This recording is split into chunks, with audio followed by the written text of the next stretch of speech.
இவன் அவங்க அண்ணியை கொலை பண்றதுக்கு திட்டம் போட்டான். உங்க ஃபேவரட் சீரியல்ஸ் இனி டிவிக்கு முன்பே சன் நெக்ஸ்ட் ஆப்ல டவுன்லோட் பண்ணி சப்ஸ்கிரைப் பண்ணுங்க.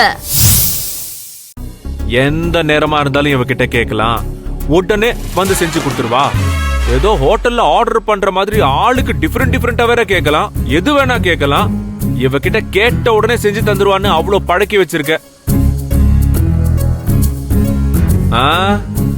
சரியா சொல்லணும்னா பழக்கிலாம் இல்ல, கெடுத்து வச்சிருக்க அவங்களெல்லாம். அதோட விளைவுகள் தான் இதெல்லாம்.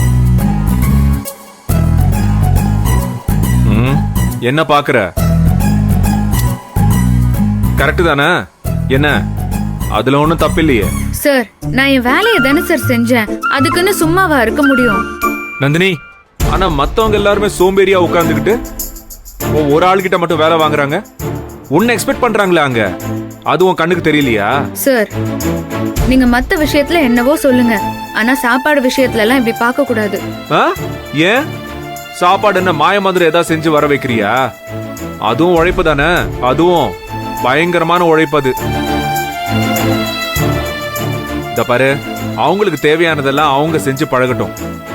இல்ல அவங்களால பண்ண முடியலையா, உடம்பு வலிக்குதா, ஆர்டர் போட்டு சாப்பிடட்டும். உனக்கு என்ன பிரச்சனை அதுல?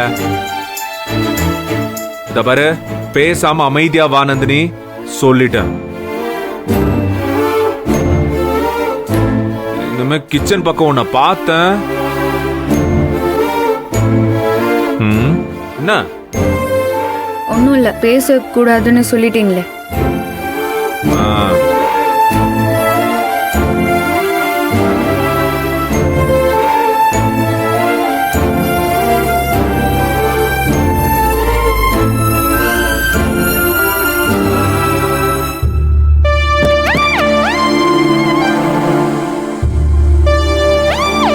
நந்தினி, நான் போய் மாலை வாங்கிட்டு வரேன், நீங்க வெயிட் பண்ணு.